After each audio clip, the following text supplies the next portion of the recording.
Olá, como é que vai? Tudo bem? Quem fala é o professor Piscator e hoje eu estou diante de mais uma pessoa que eu conheci apenas nas revistas Jogo Aberto, rapaz. Xadrez alternativo. Cheguei a ver fotos em preto e branco, que naquela época ainda as revistas não davam para ser coloridas. É o Eduardo Limpe, mestre internacional, e vai ser muito interessante essa conversa. Ele tem muita história para contar. E só basta dizer o seguinte: além de mestre internacional, ele tem um bate-papo gostoso, que eu vou lhe dizer: se botar uns salgadinhos e um suco, que eu não bebo, é conversa para amanhecer e a gente não sente o tempo passar. Inclusive, quando termina, a gente acha até que terminou pouco. Então, Eduardo Lippe, eu quero agora, em público, agradecer a você pelo respeito, pelo carinho e pelos ensinamentos que eu vi nas suas partidas. Muito obrigado por aceitar. Eu não tenho um décimo da força do hate dele, mas eu tenho um hate igual a ele em termos de entusiasmo e de reconhecer o mérito pela técnica e pela pessoa que é. Então, Limpe, seja muito bem-vindo. Obrigado pela sensibilidade, porque você está pegando uma coisa bem diferente, bem um pouco fora da formalidade. O nome entrevista é só para conquistar no primeiro, mas é um bate-papo onde um neófito, um aprendiz, vai perguntar ao mestre do xadrez um pouco da sua história e que essa história toque vocês que estão assistindo, tragam as crianças, tragam pessoas com mais idade, mulheres, porque é uma aula de vida. Então, Limpe, muito obrigado e você se apresente e eu depois começo a fazer as perguntas. Seja muito bem-vindo e o lance está com você. Mestre, é um prazer estar aqui conversando com você.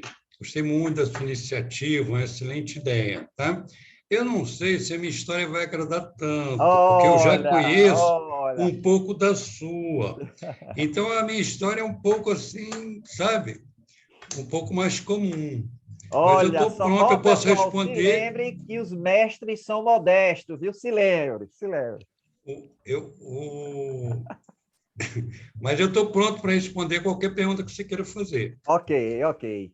Então, vamos começar aqui. Lipe, o que a gente tem percebido, tanto eu como o público, é que as histórias da iniciação do xadrez de cada pessoa é diferente. Teve gente que aprendeu olhando e aí tentou fazer, teve gente que aprendeu olhando e depois foi construir seu tabuleiro com papelão, teve gente que o pai ensinou, mas o pai não jogava tão bem, teve gente que o pai já jogava, enfim.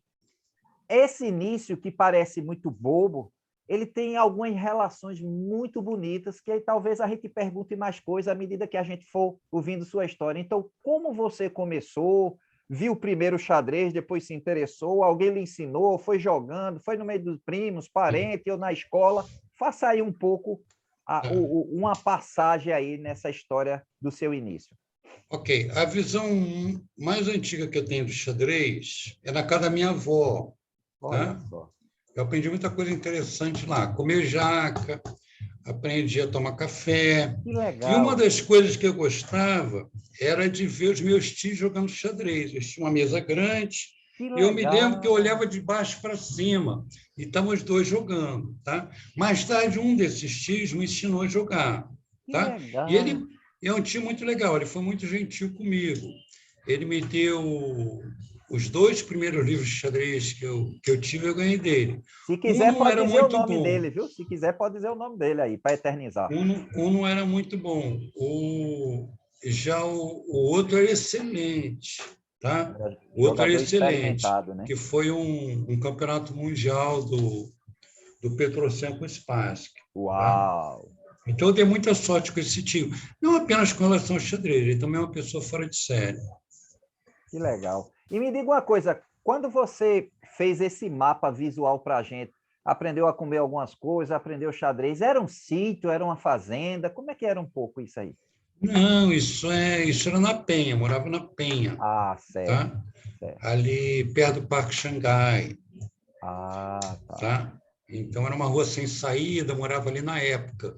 E, e eu aprendi a jogar xadrez ali, tá? Foi bom para mim, porque eu nunca fui muito bom das brincadeiras de rua, então no Entendi. xadrez era bom porque eu ganhava de todo mundo, que só eu sabia jogar Que xadrez. legal, que legal. Você, Era bom. você acha que o fato de você ser pequeno e estar olhando eles assim, num plano mais alto como adulto, isso também elevava mais seu sentimento de querer dominar aquele jogo? O que é que você acha? Na verdade, não. Eu acho que eles pareciam mais altos porque eu era pequeno mesmo, Isso, sabe? A isso. memória ficou, essa memória, porque é uma cena normalmente inusitada. Você vê dois adultos, tá? Em silêncio, né? Jogando, isso é muito raro, É, tá? Sabe? Então, quando você vê dois, seja jogando o que for, carta, isso marca sempre a criança, entendi. sabe? Que legal, que Que é dois legal. adultos fazendo uma coisa que tem realmente importância, que é jogar, né? As coisas importantes desse mundo são sempre um jogo, É. tá? É algo em que você realmente se compenetra e se esforça. O xadrez é só um desses jogos, tem muitos Isso. outros, sabe? Tá vendo, pessoal? Isso que ele fala, já tem estudos mostrando a diferença de uma criança que joga e uma criança que não joga. Seja lá que jogo for, isso dá um estímulo aí cognitivo. Então, você vê como ele já se identificava com isso, né? Já achava muito interessante os parentes jogando, né? E eu fico impressionado que tem jogos que é mais barulhento. Você se impressionava com o silêncio também, ou aquilo foi também sendo desenvolvida ao longo do tempo, o silêncio? Essa questão é bem boa, porque, na verdade, eu sempre fui mais adepto do silêncio do que do ruído. Eu gostava Olha muito aí, de ó. ler também, né? Entendi. Sabe? Eu gostava muito de ler. Então, e o xadrez ele é fascinante. O xadrez tem uma coisa interessante, porque é o que você pode resolver sem ajuda externa. Então, o xadrez ele é muito útil, né? E principalmente na escola, já que você, como professor, deve saber isso, É isso. que você. O xadrez é ideal para criança hiperativa ou hipoativa. Nos dois casos funciona muito bem, sabe? Olha aí, ó. E eu vou dar um reforço, vou dar até uma notícia nova aqui, que um colega, um professor da universidade me disse que ele fez uma pergunta no SBPC, que é um evento de ciência, e perguntou ao astronauta Marcos Pontes se era verdade que no processo seletivo para ser astronauta se tinha um questionário com a pergunta escrita em inglês: Do you like to play chess? Você gosta de jogar xadrez? E aí eu perguntei a esse professor por que essa pergunta aparece lá. E aí ele disse, olha, ele respondeu dizendo o seguinte, que tudo que você aprende na vida, a NASA tem interesse de saber, porque quando você estiver no espaço, tudo pode ser decisivo para você resolver um problema ou morrer, porque não tem ninguém para ajudar. Então, a pergunta do xadrez ela é proposital para saber se a pessoa teve uma experiência com algo que pode ajudar numa decisão lá no espaço. Eu fiquei super impressionado com isso. E aí, eu imagino, Limpe, que para você era um momento mágico e um momento curioso, porque você aprendeu a jogar.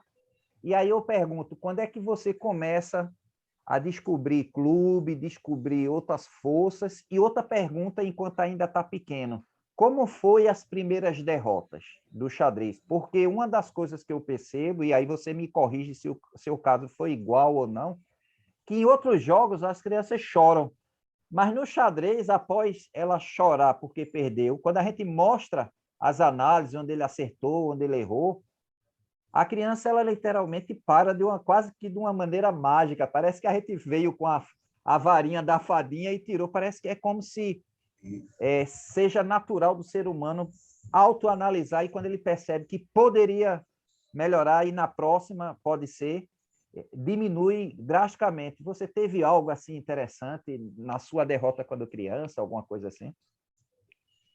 Olha, eu sempre fui muito bom em perder, em várias coisas. E Ótimo.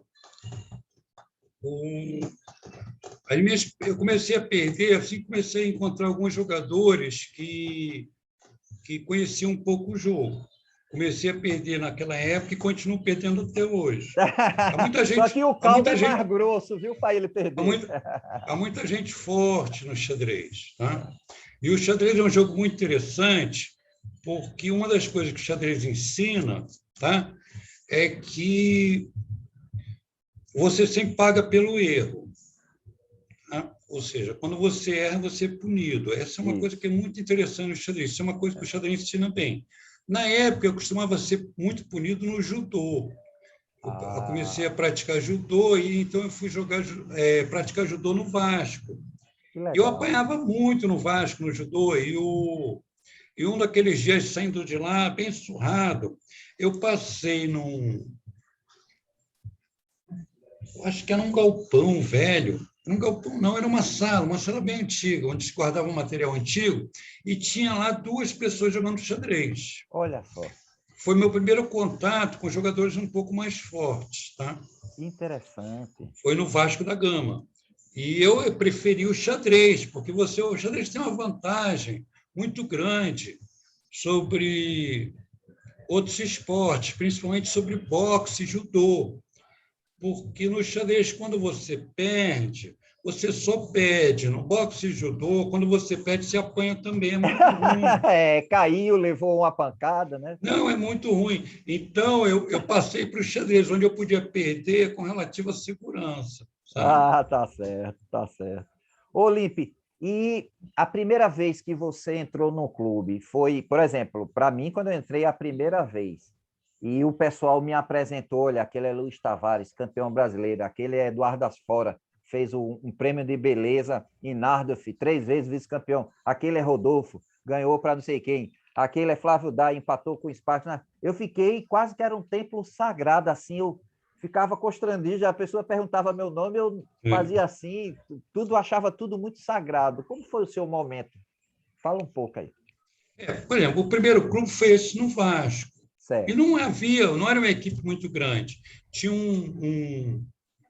o filho de um diretor, que era um amigo meu, que jogava, mas que não gostava muito do jogo, mas sabia jogar. E tinha o seu Mor. Tá? O seu Mor, na verdade, foi meu primeiro mestre. Que Tá? legal. E o seu Mor, ele tinha uma característica rara no México, ele jogava pior do que o aluno. O seu Como Mor ele jogava conhecia o o quê? jogo, Desculpa, não entendi. jogava pior do que o aluno. Ah, sim!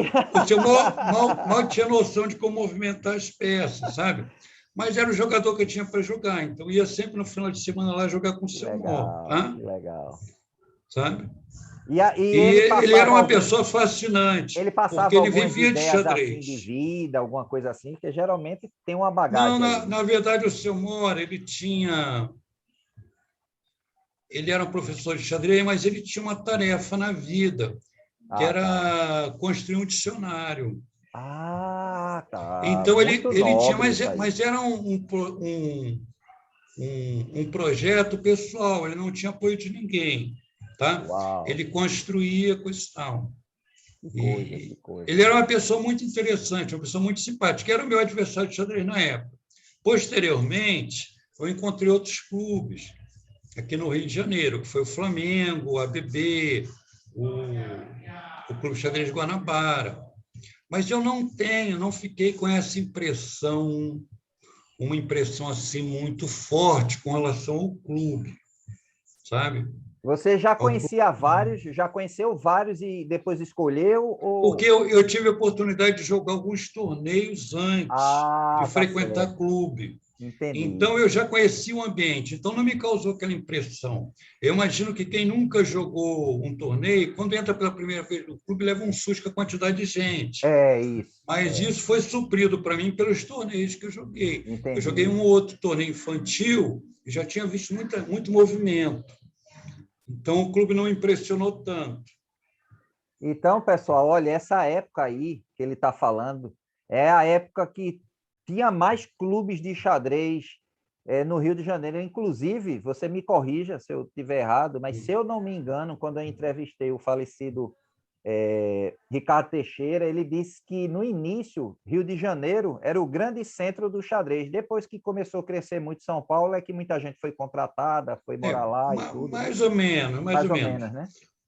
Eu vou expor, o xadrez não é diferente da poesia. Certo, pode falar aí. O grande núcleo poético no Brasil é o Nordeste. O talento todo está no Nordeste.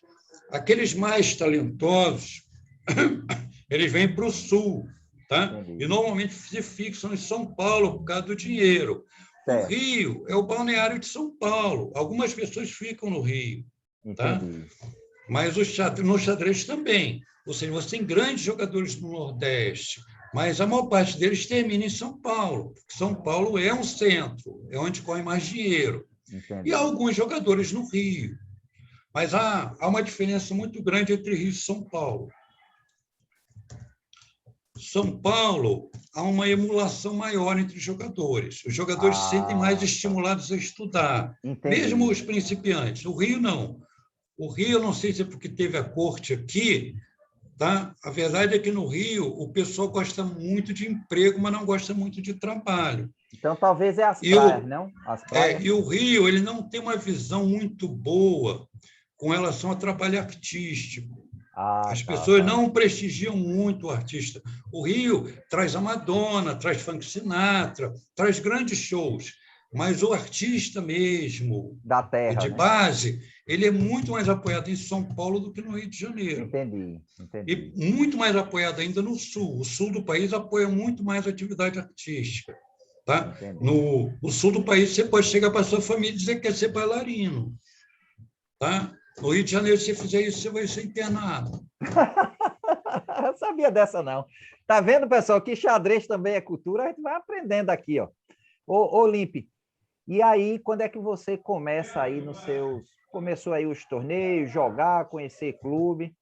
Quando é que você tem aí... Vou puxar o assunto que é bem interessante aí, e você fica à vontade de falar, se achar interessante ou não. O momento aí que você está na academia do Mequinho, que a gente tem aquela filmagem antiga de preto e branco, ele falando que está tendo um apoio, que é MI, e que está montando a academia e tal. Nessa hora que eu vi, eu não sei, mas eu digo, será que foi nessa época que o Limp estava, o Link chegou e já jogava? Não sei. Você poderia descrever para a gente esse momento e dizer um pouco como era o clube para a gente visualizar e como foi essas aulas, se era de Mequinho, eu tive era aula só para quem era mais avançado ou não? Não. Dá um geral eu tive aula com o Mequinho, tive 2 aulas que eu me lembro com o Mequinho. Era a aula que era dada na sede do Flamengo, que fica ali na Glória. Não era no outro clube, não era no campo, era na Glória. E o Mequinho é assim, você estava usando um cara com uma bazuca para matar mosquito. Era muito alto o nível, né? Você não precisa conhecer muito de xadrez para ensinar xadrez. Isso. Você precisa conhecer um pouco de didática e você se esforçar e apresentar o conteúdo. O Mequinho era um grande mestre em ascensão, sabe? O Mequinho, ele é um jogador com pretensões a campeão mundial, então não fazia sentido ele dar aula ali para a gente. Ainda assim, ele se esforçava, ele colocava uma posição e mandava a gente procurar o lance. Eu me lembro claramente de uma aula que a gente estava analisando uma Najdorf e era uma variante que tinha um sacrifício de peça. E ele pediu um lance, como é que a gente continua o ataque? Eu sacrifiquei um peão para continuar o ataque. Ele disse, pelo amor de Deus, Limp, você entregou um peão. Eu disse, eu sei, Mequinho, eu quero continuar o ataque. Ele disse, não, Limp, você entregou um peão. Eu disse, Mequinho, eu já entreguei uma peça, agora entreguei um peão para continuar o ataque. Eu disse, Limp, você não está entendendo. Você entregou um peão. Quando ele repetiu pela 3ª vez, eu percebi que, quando ele falava peão, ele estava falando uma coisa diferente do que eu entendia. Eu aprendi muito com grandes mestres, sabe? E, normalmente, eles ensinam, às vezes, sem querer. Eles soltam uma frase, tá? Eu aprendi isso com vários grandes mestres. Tá? Aprendi uma vez com um sunista sobre preparação de abertura. Porque eu ganhei uma partida, estava animado, tinha ganho a partida, o Sunê veio para mim, Limp, pelo amor de Deus, Limp, prepara alguma coisa para a abertura. Aí eu percebi que eu não tinha preparado nada, eu achava que tinha preparado. Ele falou, pelo amor de Deus, prepara alguma coisa na abertura. Tá? Ou outra coisa que eu aprendi com o Milos também, estava jogando uma posição, aí eu inovei um pouco na abertura, e E fiquei atrasado em desenvolvimento para debilitar um pouco os peões do adversário, né? Achando que ia estar bem no final. Né? Aí, conversando com o Milos, o Milos disse, é interessante a posição. Aí eu falei, pois é, eu acho que o final é melhor. Ele virou para mim e disse, você pretende chegar no final. Aí eu percebi que a posição não era tão boa assim. Isso foi uma aula sobre iniciativa. Muitas vezes você aprende ouvindo pequenos comentários, né? Isso. Só precisa prestar atenção. Tá? Eles têm, os grandes mestres brasileiros têm se esforçado bastante para me ensinar alguma coisa. Eu não aprendo por dificuldades cognitivas mesmo. Olha só. Mas é exatamente essa consciência que ele tem que torna ele muito mais profundo nas análises e, consequentemente, exatamente, a cada derrota ele vem já com um bojo de conhecimento melhor. É verdade. Olímpio, e me diga assim, algumas experiências de torneios que, para o pessoal que imaginar um pouco, por exemplo, os primeiros torneios mais importantes que você jogou, as primeiras viagens fora do país, o que é que você pôde observar, constatar do seu xadrez nesse período, tal, e pudesse comparar hoje com essa facilidade que ao mesmo tempo tem muita informação e tem muita gente perdida também, né? Eu sou da época, feito você, das partidas analisadas, a gente levar para os amigos e debater e tal, e ficar altos debates, se sacrificava a torre pela qualidade e tal, aquela coisa.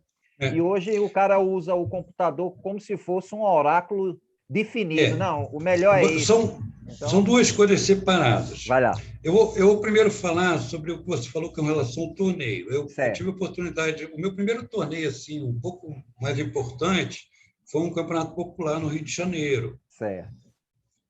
Foi organizado, se não me engano, pelo Sonnenfeld, a Federação do Rio de Janeiro, e é um torneio popular. Então, eu participei daquele torneio e classificava para a final. Você lembra onde foi feito? Lembro, foi feito no centro do Rio de Janeiro, na sede do Automóvel Clube. Legal, legal. Na época, o xadrez vivia de alguns mecenas. Havia alguns jogadores que tinham muito dinheiro, então eles ajudavam a ser realizados os torneios. Tá? Mas isso, por um lado, era bom, porque os torneios eles eram muito bacanas, não tinha um problema de tempo, porque o mecenas propiciava o dinheiro, então a organização não tinha problema. Tá? Por outro lado, você não era popular. Então, hoje é muito mais interessante, é muito mais dificuldade para fazer o torneio, mas muito mais gente conhece o jogo. É verdade. Sabe? Então, essa é uma fase antiga que parece bonita, mas que, na verdade, escondia esse fato de que era um pouco segregacionista também esse sistema. Você depender do mecenas não é uma coisa que vai popularizar o jogo. Quer dizer, se tinha a ideia que, apesar de ser uma boa intenção, mas não iria se perpetuar para várias gerações. Não pode, porque o mecenas não pode bancar todo mundo. É preciso que haja um interesse, como é o seu interesse em dar aula, interesse de muita gente. Entendi. Isso espalha o xadrez pelo país. Isso é que é mais importante. Tá? É importante divulgar o xadrez em termos econômicos para o xadrez. Isso. O futebol ele ganha muito dinheiro porque muita gente joga futebol. Isso. E acompanha. Então, para você ter um desenvolvimento econômico no xadrez, você precisa que muita gente saiba jogar xadrez e se interesse pelo jogo. Mas voltando ao torneio, era um torneio importante para mim, porque era o primeiro torneio assim, com adultos que eu jogava. Né? Mas eu já vinha estudando há muito tempo. Tá? E eu dei muita sorte no torneio, porque eu joguei a primeira partida e era um jogador muito fraco, eu ganhei em poucos lances, ganhei menos de 20 lances. Aí, na segunda partida, eu fui jogar com um jogador que era muito forte, era esperado que ele me massacrasse, tá? que era o Caiafa, se não me lembro. Mas ele pendurou uma peça. Eita! Então, o resultado, ele perdeu em menos de 20 lances. Então, foi ficando dando-se uma impressão de que eu era um forte jogador. E eu, é claro, usufruí dessa impressão, entendeu? Mas eu acabei classificando o torneio, é claro. Eu fui mais ou menos no torneio, não tinha esse jogo todo. Mas esse é um torneio que foi importante para mim, que foi o primeiro torneio que eu consegui classificar para um torneio um pouco mais sério. E aí, como é que foi Né? com esse torneio mais sério, já que se Foi classificou? ótimo, porque eu tive a oportunidade, por exemplo, de apanhar para o Mangini e de apanhar de vários jogadores Você fortes no Rio de pegou a Janeiro. nata mesmo, né? Os jogadores mais fortes do Rio de Janeiro estavam na final do Você Campeonato tinha quantos Popular. anos nessa época, lembra? Lembro, acho que eu tinha uns 16 anos. 16 anos. Essa é uma fase que, quando você joga um torneio assim pela primeira vez, com a nata, independente do resultado, o jovem, principalmente nessa idade, ele se sente muito mais motivado, porque É ele bom. constata com muita clareza os erros, né? Você tem essa oportunidade, de você perceber que tem gente levando aquele jogo a sério, tá? Isso ajuda. E a outra é você perceber os seus defeitos também, né? Você percebe que tem que estudar mais, isso é bom. É interessante isso, viu, pessoal? Ele fala, Né? nessa fala dele, ele fala em dois pontos muito importantes, e é bom mais uma pessoa falando, né? Que a gente do xadrez sabe disso. Primeiro, a Mas deixa eu popular. voltar um ponto. Ah, tá Deixa eu certo, voltar tá um ponto certo, que é tá certo. importante dessa Vai lá, pode pergunta, ir, e que tranquilo. você falou do computador, Certo. tá? O computador é uma coisa muito séria, porque o computador é um instrumento, tá? Ele é um instrumento que ajuda, ele é muito parecido com uma máquina de calcular. Isso. Então, por exemplo, se você, por exemplo, quer fazer o cálculo de um prédio, a máquina de calcular ajuda muito. Você faz as contas na máquina e você não vai errar. É melhor do que você fazer a conta no papel. Isso. Mas se você for participar de uma competição de cálculo matemático, e você quer se preparar para essa competição, é muito importante não usar a calculadora, porque na hora que você for fazer as contas no papel, aquilo vai te atrapalhar. E não vai atrapalhar só porque você não tem a calculadora. O teu cérebro vai andar mais devagar, porque ele está Isso. acostumado com a calculadora. A mesma coisa acontece com os módulos de análise. Os módulos de análise são Perfeito. uma verdadeira praga para o desenvolvimento do xadrez, porque o que acontece? Quando você perde uma partida, é importante analisar a partida. Mas o que acontece? Chega à noite, você perdeu a partida, você está triste, chateado, perde 2, 3 horas de sono. Não importa se você vai conseguir ou não descobrir o melhor lance. O que importa é que aquele teu incômodo de que você perdeu vai forçar o teu cérebro a jogar melhor na partida seguinte. Quando Isso. você tem um modo de Motivacional. análise, Isso. você coloca lá, ele vai logo te dar o lance e você vai dormir muito bem, você vai ter a resposta. Não, eu precisava ter jogado aqui. E aí tu vai dormir tranquilo. Mas o teu cérebro acostuma com a máquina. Quando você for jogar outra partida e você pedir para o teu cérebro um lance, o teu cérebro vai dizer assim para você: olha, não se preocupa tanto com isso, não. Quando chegar em casa, você olha na máquina.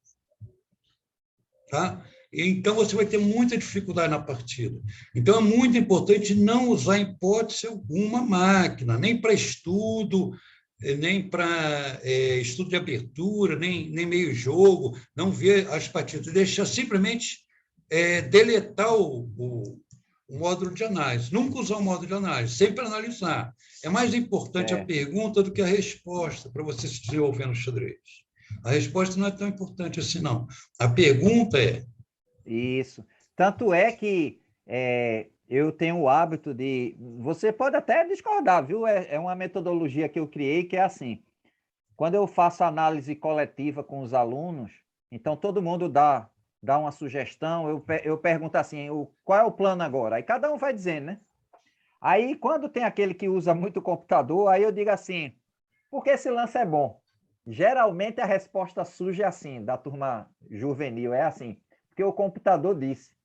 Aí eu digo, agora eu quero que vocês prestem atenção no seguinte, a resposta desse lance ser bom, eu vou dar agora a resposta de quem lê um livro. Aí eu digo, olha essa estrutura de peões. Quando essa estrutura de peões está assim, a gente tem que romper por aqui. Então, quando não dá para romper, às vezes até vale a pena sacrificar o peão para quebrar a estrutura de peões e agora você tem uma coluna aberta. Como é que você vai saber disso se você já se saciou com o prazer da resposta ser essa? Aí os alunos ficam, eu digo, então agora é o seguinte, só vale a resposta se for contextualizada. Aí é uma onda disso. Aí eu digo, eu quero... A gente sabe disso, mas eu sou um cara velho, né? Você estava antes falando o primeiro filme que você viu. O primeiro filme que eu vi foi Ben-Hur, né? Eu sou de uma época que não Verdade. tinha televisão ainda. Eu sentava na frente da televisão e ficava vendo aquele índiozinho da Tupi, torcendo para começar a programação. Então, eu sou muito velho. Então, a gente se aferra às coisas do passado. Inclusive, é esse modo de jogar xadrez. Na verdade, o xadrez está mudando. Isso. E está surgindo uma modalidade nova, que é a pessoa jogar com a máquina. O problema do pessoal, do cara jogar com a máquina, não é ele jogar com a máquina, não. Desde que todo mundo jogue com a máquina, vai ficar todo mundo naquele nível. Isso. O problema é você achar que, por exemplo, que você pode jogar com a máquina e depois você pode sentar e jogar com um cara que não jogou com a máquina. O cara que não jogou com a máquina é muito forte. É verdade. Entendeu? Porque o cérebro dele está muito agudo. Pode ser até que o cara que usa a máquina saiba mais a verdade sobre xadrez, porque ele está vendo o computador dizer a verdade. Naquela posição joga isso. Isso qualquer um aluno pode fazer. Não importa a tua força, você pode pegar as partidas do Campeonato Mundial e ver onde é que o campeão mundial errou. A máquina vai dizer certinho. Isso. Agora, ele é campeão mundial não é porque ele sabe a verdade, ele é campeão mundial porque ele discute muito bem sobre a posição. Então, se você quer discutir a posição, ou seja, se quer participar de jogos presenciais sem a máquina, tá? O melhor é não usar a máquina nunca. Né? Agora, se você quer jogar usando a máquina, eu acho que no futuro vai ter torneios em que todo mundo usa a máquina. Vai ser uma modalidade no futuro. Tá? Mas a máquina não foi bem para o xadrez presencial. Ô, Limpe, e me diga uma coisa, vamos entrar noutra parte também interessante do xadrez e esses engines. Vê só que coisa interessante. Eu não indico ninguém fazer só se tiver vários computadores. É o seguinte, hoje tem alguns programas que eles utilizam para descobrir se a pessoa está usando o computador ou não. E tem um site, sem precisar dizer nome, que é o seguinte, você bota, na hora que vai configurar a sua partida, você bota se quer jogar com a pessoa 400 pontos mais fraco, ou 400 pontos mais forte, ou 25 pontos mais fraco, ou 25 pontos mais forte. Pode até botar sem valer rate. Então, eu fiz um teste em computadores diferentes, ou seja, não é meu computador, é no computador de um parente e tudo. Eu fiz um teste que eu tenho analisado um pouco dessas avaliações, que é o seguinte, você depois pode fazer num computador diferente, não faça no seu não, por quê? Porque se por acaso for bloqueado, toda vez que você entrar com o seu computador, ele vai ver pelo IP. Então, é um teste que eu fiz com os computadores dos meus tios, não para jogar, mas para testar.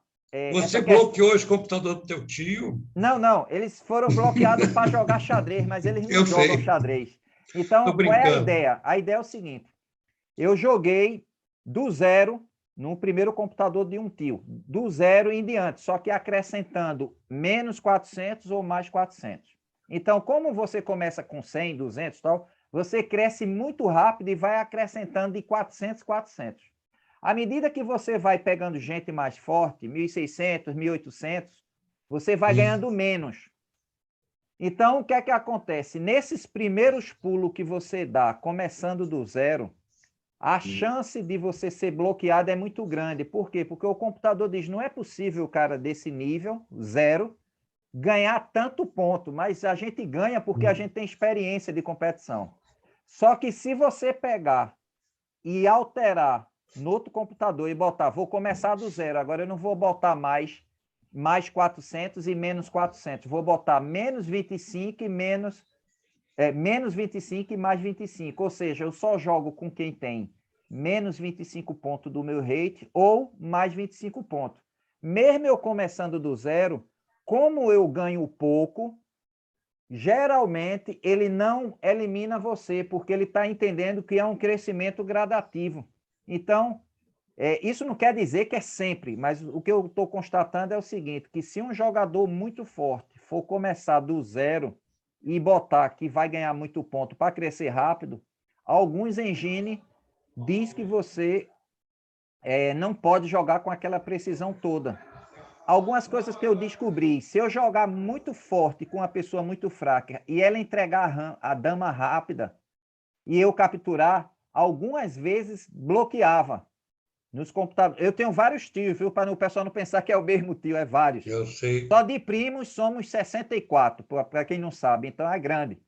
Então eu percebi isso e aí eu digo, será que é uma visão, tá? Você pode questionar porque não tem nada imutável. Será que eu poderia deduzir que talvez o único uso, vamos dizer, ideal para a máquina, quando a gente for querer realmente desenvolver um estilo muito mais criativo e o original, será que a máquina só vai resolver os grandes problemas táticos que a gente não consegue enxergar? Ou de maneira nenhuma nem isso ela atingiria? O que é que você acha disso aí? Se surgir a computação quântica, é possível que o xadrez seja esgotado. O xadrez, de todos os jogos complexos, ele só tem 10 elevado a 70 lances. Isso é um número muito pequeno, é só o número de átomos do universo. A computação quântica se espera que consiga resolver problemas de 10 elevado a 100. Certo. Então, nesse caso, tá, você consegue esgotar o xadrez. Bom, em termos de uso do computador, que você possa fazer, da máquina, a única coisa que eu uso é o seguinte, eu jogo um computador com uma peça a mais. E aí eu não jogo o negócio, eu monto uma posição e jogo com um computador com uma peça a mais. Aí apanho bastante. Com isso eu aprendo. E o computador é muito forte. Ele é muito forte, ele calcula muito bem os lances. Então você aprende muito sobre iniciativa jogando no computador. Jogando contra ele. Você não pode jogar do lado dele. Certo. Deixa eu... Mestre, você me permite eu fazer uma pequena correção no número para reforçar o que você disse? Eu estou com aquele livro, O Jogo Mortal. Aqui é o seguinte. Lógico que você não tem a obrigação de saber isso com precisão. É só para reforçar o que você disse. O número total de jogos é 10 elevado a 120. Então, você só errou uma besteirinha. Mas está certo. 10 elevado a 120, 120. O número de posições? Eu errei bastante, porque é muito maior que o número de átomos do universo. Não, mas calma, não se constranja não, que a ideia não é a precisão. Quântica, a ideia é a grandeza mesmo, que é grande. A computação quântica ela deve resolver os problemas de acima de 10 elevado a 100. Eita, tá? Olha aí. Ó. E aí é possível que consiga esgotar o xadrez. Mas eu estou acostumado a errar com relação à máquina. Uma vez eu dei uma palestra numa faculdade e expliquei categoricamente que não havia condições do ser humano perder para a máquina, jogador de xadrez perder para a máquina, porque a máquina não ia conseguir calcular 10 elevado a isso. É verdade. Tá? Não ia calcular esse número. O problema é que a máquina não precisa calcular esse número para gado, ele só precisa calcular 10 elevado a 7. Isso. É o suficiente. E já ganha do ser humano. Já ganha do ser humano, inclusive. Porque ele mantém uma precisão, calculando 5 lances à frente, o ser humano não consegue. Tá? Ninguém consegue manter esse ritmo de precisão. O ser humano erra muito a curto prazo. O que uma máquina não consegue ver é a longo prazo. Então, curiosamente, a máquina ainda joga mal em alguns finais com muitos peões, porque o ser humano avalia o que vai acontecer no futuro. Avalia o que vai acontecer a 10, 15 lances com alguma precisão. A máquina não é capaz de fazer isso. Ela vê até 10 elevado a 5, depois tem uma barreira, tem um muro negro. Ela não sabe o que vem depois. Então, em alguns finais, com muitas peças e peões, a máquina ainda joga mal. Mas o meio-jogo ela é monstruosa. Ela joga muito bem. Você chegou a ver aquela partida que é bem polêmica de Anand e Kramnik, que é um torneio aí aberto que houve um debate muito grande, que era o seguinte: você passava os lances no computador e ele dava algo melhor, algo melhor, algo melhor, e aí, de repente, ela muda e bota melhor. Então, só que não tinha nenhuma captura de peças, né? Então, eu fico me perguntando como é que uma pessoa que não conhece a estratégia de xadrez vai conseguir deduzir por que ficou melhor, né? Essa é uma parte também Na verdade, o que interessante, né? acontece é o seguinte: o ser humano joga xadrez como ele faz tudo mais. A gente pega porções da realidade e transforma em um conhecimento verbal. E Isso, vai associando blocos de conhecimento verbal, padrões, né? padrões para poder. É o que a gente faz com o xadrez. No final, meio jogo, abertura, a gente usa padrões. Tá? A máquina não faz isso. A máquina ela faz uma conta de iniciativa, é uma conta numérica. É uma Ela conta verifica a bruta, iniciativa. como se diz, né? Ela Bruta. vai iniciar. Não, ela vai iniciativa. Se a peça tem mais iniciativa de um lado, ele dá aquela quantidade de pontos. Tá? Então, ela não consegue ensinar muito, porque ela, como você disse, ela não diz por quê que aquele lance é bom. E a gente tem certeza, às vezes, que um lance é muito bom, embora, na verdade, seja mal por razões táticas.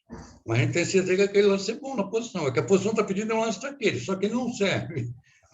Então, a máquina ela enrola a gente na parte tática com muita facilidade. É verdade. Muita facilidade.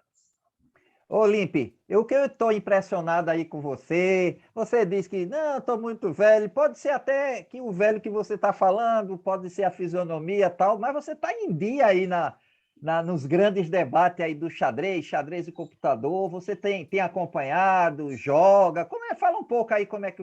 Porque eu estou vendo que você está bem embasado, está bem por dentro, me parece que você é muito parecido comigo, assim, de estar analisando outras coisas, outros pontos de vista. Então, me fala um pouco aí como é hoje seu dia a dia. Tem as aulas, tem um momento que você Na olha a verdade, internet, fala um pouco nessa aí. época de pandemia, eu tenho dado muita aula de xadrez, né? Que legal, que legal. Bem mais do que normalmente. O número de aulas cresceu muito.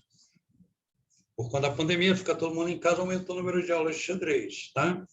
E tenho jogado um torneio ou outro, Que né? Na medida legal. do possível, né? Sempre que posso. Tem jogado online? Agora que eu fui vacinado, eu já posso jogar um torneio ou outro, né? Ah, legal, legal, legal. E tem jogado online ou não joga online?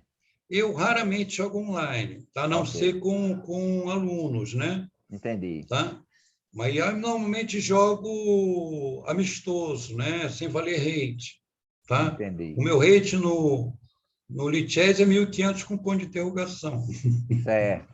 Ô, Lipe, agora vamos entrar na parte do xadrez mundial, né? Vê só. É, Uma vez me perguntaram, eu vou dar a minha resposta e você já vai pensando na sua, né?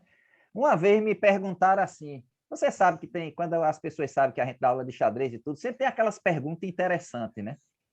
E, às vezes, quando a pessoa é muito iniciante, a gente tem que usar uma analogia para poder a pessoa entender o que a gente vai falar, né? Então, imagine uma pessoa que não sabe muito xadrez, pergunta sobre um campeonato mundial ou sobre um campeão do mundo, e eu, às vezes, utilizo algumas analogias para ser entendido, né?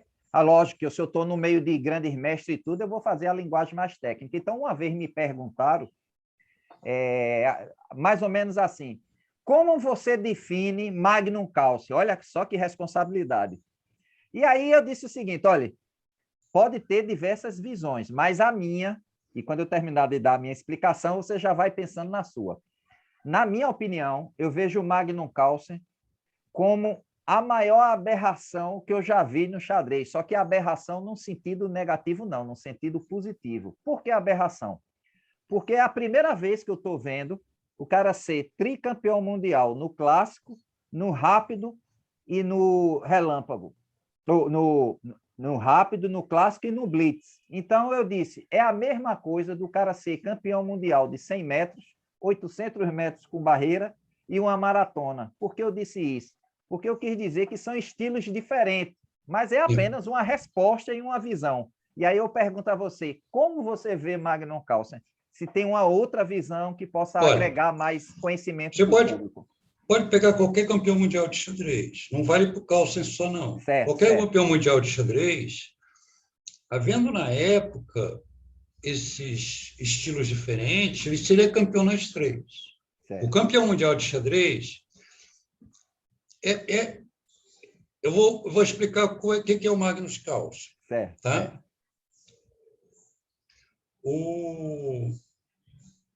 Para você chegar a 2.300 de rate, você não precisa estudar muita abertura. Você precisa de uma visão geral, mais ou menos, de como é que são as aberturas. Você não precisa estudar muito. Tá? Você Tem que ser forte precisa em final e estudar, mid-jogo, né? você precisa estudar final, você precisa estudar os livros de partidas, ou as 60 do Fischer, o livro do Isso. Boltvinnik. Partidas Todo livro de partida comentadas que e você tal. encontrar comentado é importante.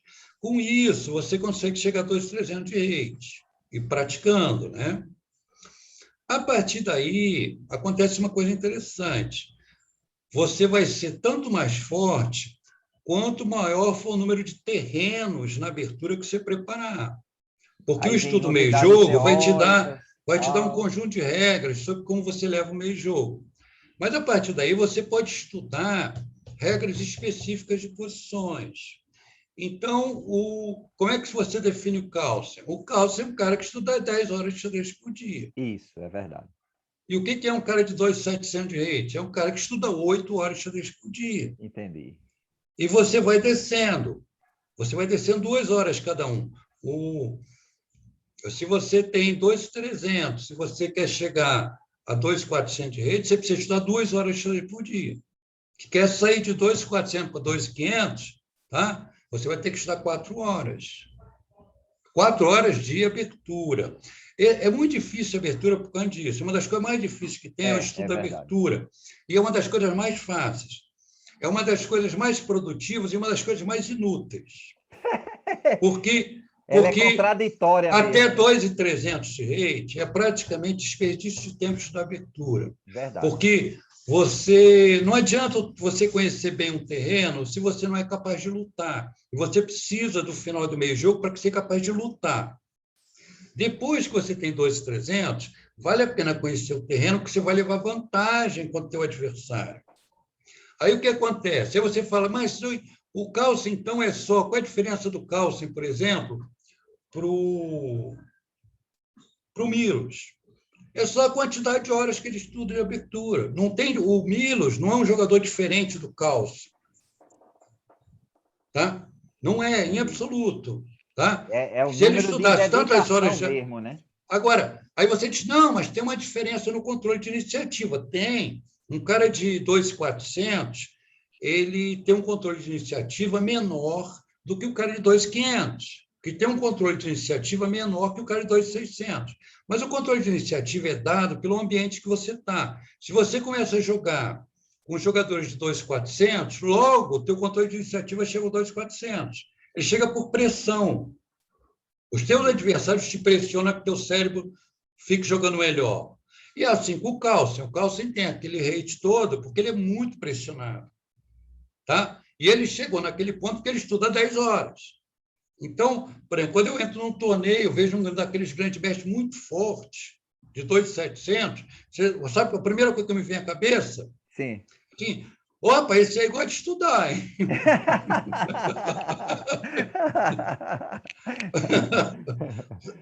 Sabe? Mas não tem. Ninguém nasce com estrela na testa.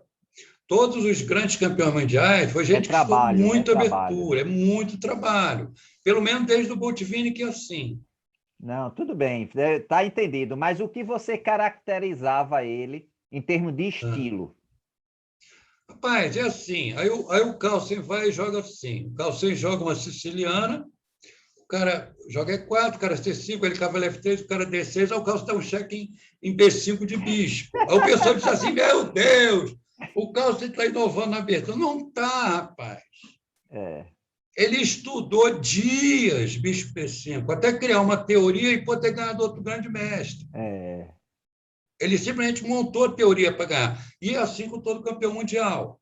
Ele estuda muito um determinado terreno. É muito importante, Limpe, você está dizendo isso, porque a turma nova, eles têm uma mania de achar assim, não, eu vou só jogar siciliana. Aí eu digo às vezes, olha, cuidado, que tem posições da Ruy Lopes que às vezes transpõem na siciliana. O que acontece você tem é o que seguinte, dominar essas estruturas. até né? você ter 2.300 de rate, você tem que estudar muito final e muito meio-jogo. Isso. A abertura não é importante, não tem essa importância toda. A partir do momento que você tem 2.300 de rate, Aí se sim. você não estudar a abertura, você não vai em frente. É verdade. Você vai ficar no 2.300. Então, você vai ter que gastar muito tempo.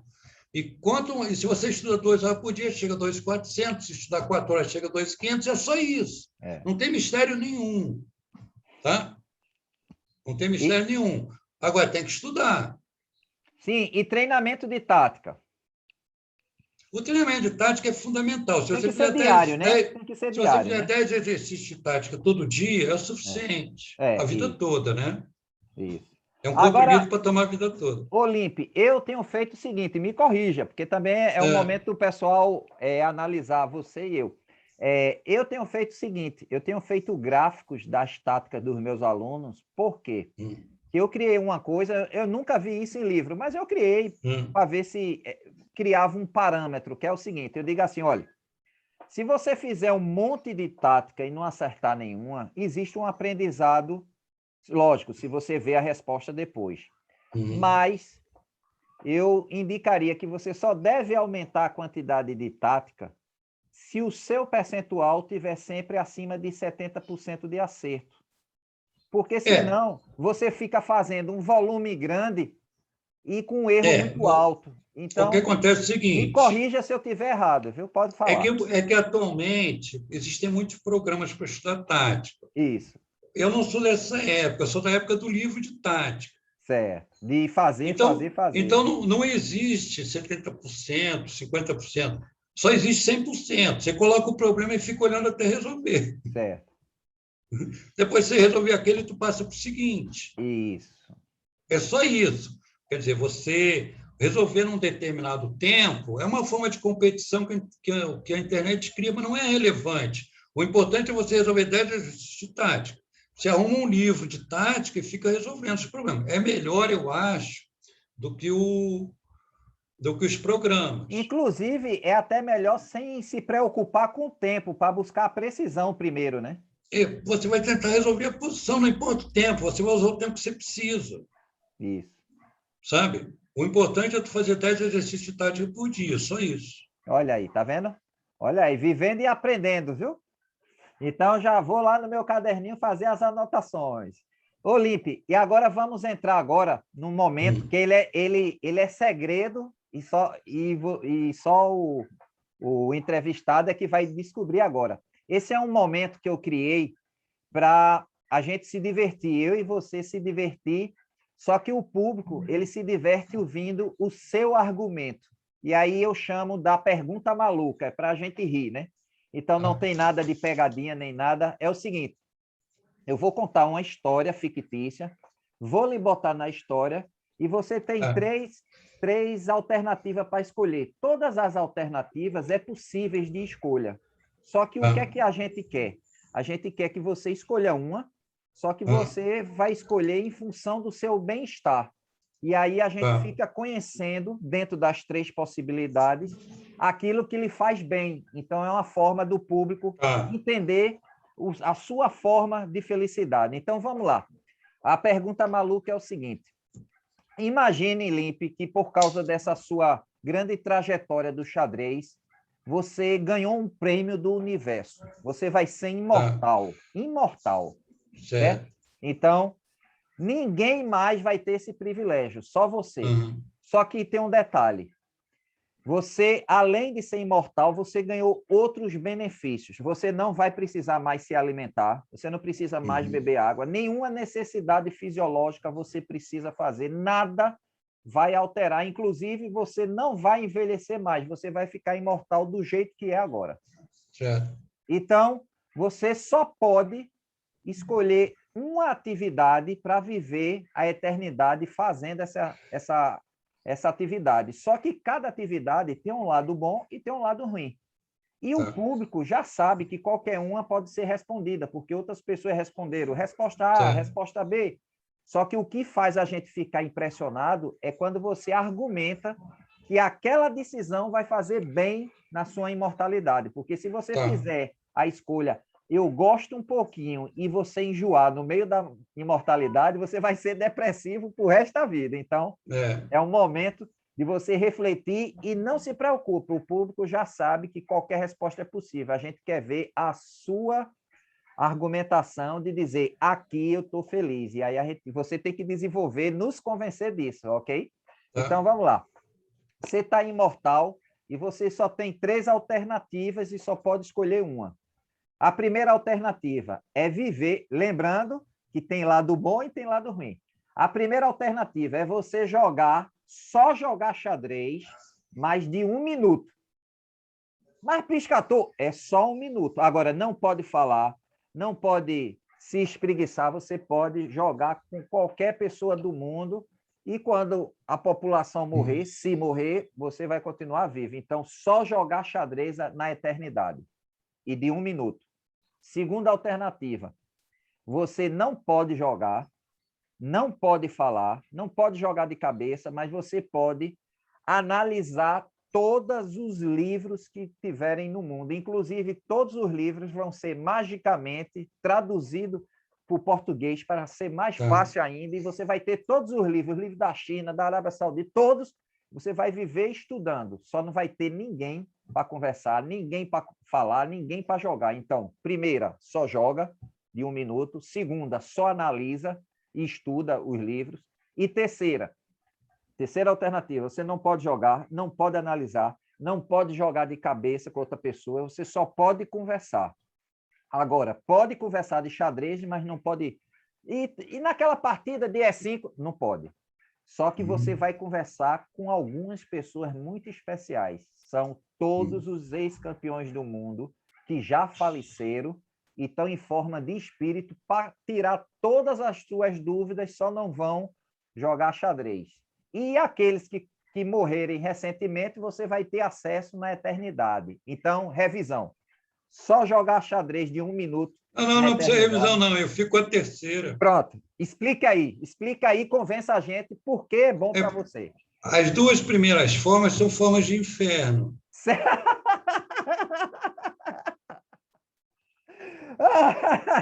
Gostei. Melhor definição fantástica. É um inferno. As 2 primeiras formas são formas de inferno. Você está obsessivo com alguma coisa ali. Você não ia se aturar, não, né? Com certeza, não. Né? A outra, o que você definiu, é uma condição que eu esperava que você me desse uma oportunidade, porque eu fiquei muito preocupado quando você me deu a imortalidade. Certo. Porque se você não sabe, por exemplo, quando criaram os seres humanos eram todos imortais. É verdade. Tá? O problema é o seguinte, a choradeira era tão grande, depois dos 200 anos, você começa a sofrer muito com a imortalidade.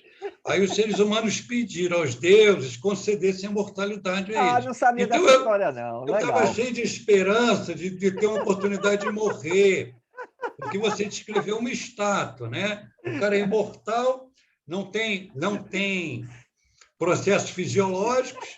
Se não tem processo fisiológico, aí não tem nada. Mas surgiu essa terceira possibilidade, que é conversar como espírito. Ou seja, na verdade, eu estou morto, né? A imortalidade para o ser humano nada mais é do que a vida após a morte. Perfeito. E, de fato, lá eu posso conversar com quem eu quiser. Vai ser ótimo, vai ser divertido, eu espero, né? Sim, mas aí pergunte um pouco, fale um pouco as coisas que você teria curiosidade de conhecer deles, para a gente sentir um pouco o deleite. Mas aí você quer saber muita coisa, mas não necessariamente xadrez. Não, mas digo, né? resumido. Por exemplo, teve uma pessoa... Como é que tu quer que eu vá resumir a minha conversa pela eternidade?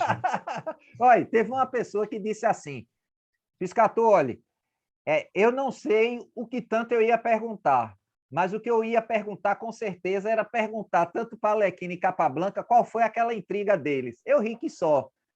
Então, você teria alguma primeira, assim, pelo menos para a gente ter a ideia, que é uma curiosidade sua, pelo menos... Olha, eu não gosto de falar mal de campeão mundial, não, tá? Certo.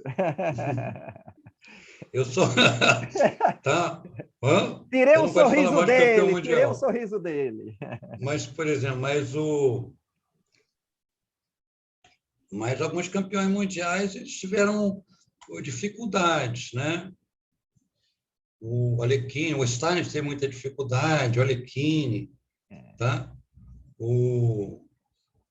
Acho que quem teve mais dificuldade foi o Oive, Olha, porque aconteceu com o Oive uma desgraça. Aconteceu com o Oive o que iria acontecer comigo se eu tirasse o título de grande mestre. Se eu tirasse o título de grande mestre, eu ia ser o grande mestre mais fraco do país. Tá? Eu ia passar uma vergonha enorme de ser um grande mestre com 2.350 de rate. Eu ia passar vergonha todos os dias da minha vida. Então, graças a Deus, isso não aconteceu comigo. O Oive aconteceu essa desgraça. O Oive foi campeão mundial.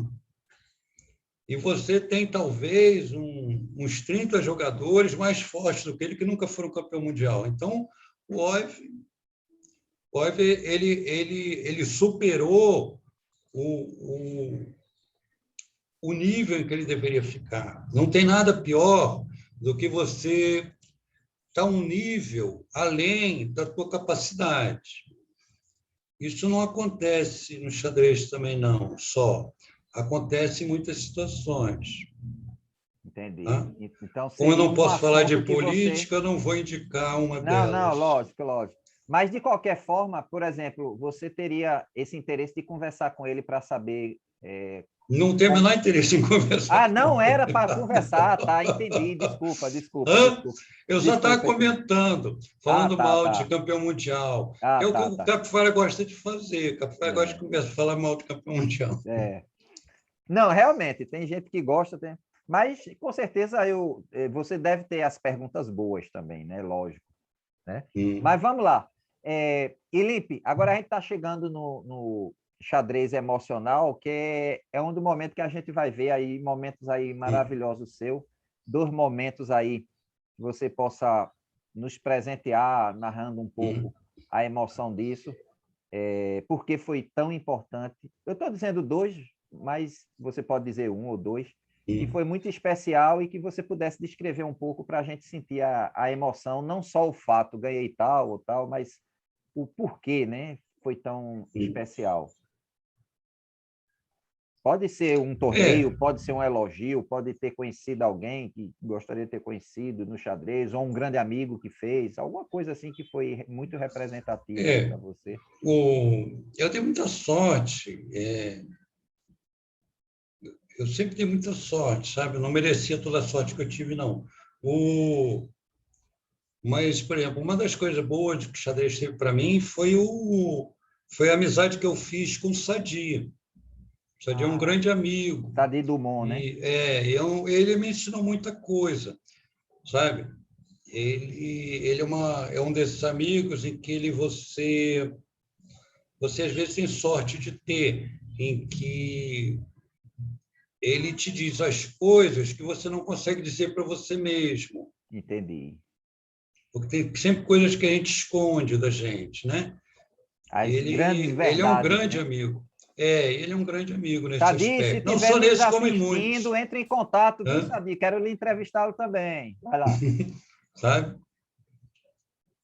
E o Sadi tem muitas histórias. Alguns jogadores brasileiros têm histórias muito interessantes para contar. Luiz Brito, Sadi Dumont, sabe? Olha aí, ó. Eles têm histórias muito boas. Eu não tenho histórias tão boas assim, não. Eu sou uma pessoa muito pacata. Não, mas você tem uma visão muito boa, diferenciada, e é muito bom a gente ver visões diferenciadas, né? Para a gente não ser muito formatada, né? É bom. Cada É. pessoa que pensa diferente agrega na gente uma perspectiva. Segundo o filósofo Sócrates, o que é importante, na verdade, é você conhecer várias verdades, porque aí você fica rico, né? Só você olha um tipo de verdade e você deixa de aprender outras verdades, né? Então, você tem uma visão diferenciada. Então, isso é muito bom. Faz grandes diferenças e faz a gente pensar, né? Então, por exemplo, eu adorei essa resposta das 2 negativas. Geralmente o pessoal tenta explicar por que não. Você resumiu com 2 palavras, ia ser um inferno. É muito... Isso... É Olha, eu vou lhe horrível. dizer uma coisa, viu, Limpe? É. Pelo que a gente conversando aqui, uma das características de pessoas geniais ela ser muito curta, direta e transmitir a ideia com muita síntese. Então, você tem uma habilidade muito boa nisso. E detalhe, sempre com humor refinado, não é um humor baixo. Então, eu morri de rir, me pegou de surpresa aqui essa resposta, eu gostei. Eu fico imaginando no xadrez, você deve ter umas ideias bastante interessantes e impactantes, né, nas partidas. Eu diria o seguinte, que, Lipe, agora é o momento da gente fazer o checkmate emocional, é você aí deixar a sua mensagem eternizada e finalizar a entrevista, e depois eu vou me despedir do público. Mas antes de você se pronunciar, enquanto você vai pensando aí como desenvolver, pode ser uma mensagem geral, pode ser uma mensagem para os enxadristas, para os pais, para os alunos, enfim. Você que escolhe aonde vai atingir o público, mas eu quero agradecer, Limpo, a sua disponibilidade. Eu sei que você é muito compromissado, muito agendado, muito requisitado. Muito obrigado por ser muito transparente por você mesmo. Em nenhum momento eu acho que sempre acrescenta mais. Cada entrevista eu fico empolgado, gosto de ver as visões diferentes. E eu vou lhe dizer, eu tenho certeza que se eu morasse aí no Rio, você ia se chatear comigo, que eu ia querer conversar muito, muitas histórias, fazer situações diferentes de pensar, fazer algumas coisas, analisar umas posições, umas ideias malucas que eu invento às vezes, e ver seus comentários, porque você parece ser muito propício a um conhecimento fora do padrão. Eu acho isso muito bom. Eu gosto dessas visões assim, analisar de forma autônoma, ter suas opiniões, suas convicções, e isso enriquece muito, porque é para as pessoas verem que nós do xadrez somos diferentes nas formações, na visão de mundo, mas a gente somos unidos pelo vínculo do carinho e o respeito com o xadrez. Então, você tem uma vida dedicada, eu entrevisto professor, colecionador, e é muito bom a gente ver que a gente se conhece por causa do xadrez, a gente se degladia no tabuleiro, mas a gente tem um fio de conduta, de respeito, de convívio entre a gente. Então, muito obrigado. E agora está com você, checkmate emocional, sua mensagem de despedida. Muito obrigado. Eu acho que, já que o campo está bem aberto, o que eu gostaria é dar uma recomendação, que serve para xadrez, serve para muita coisa, tá? Que a gente nunca esquecer de que a gente pode estar errado. Isso é o mais importante, né? Enquanto você tiver segurança de que pode estar errado, as coisas vão bem. Tá bom? Perfeito, perfeito, perfeito. Saber que pode errar é deixar você sempre em dúvida nas suas afirmações. Perfeito, perfeito. Perfeito, Bom, Limpe.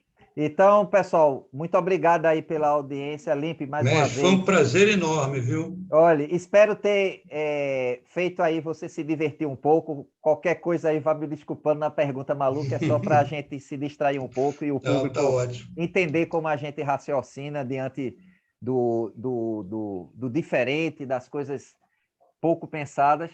E agradecer a vocês que assistem. Pessoal, o xadrez é isso. É amizade, é disputa, é torneio, é reflexão, mas é mais ainda uma ferramenta para nos decantar como seres humanos. Decantar é tirar o de melhor com a gente, e isso só com a autoanálise, análise do jogo e da vida. Muito obrigado, pessoal, um forte abraço, e a gente logo, logo chega com novas entrevistas. Tchau, tchau!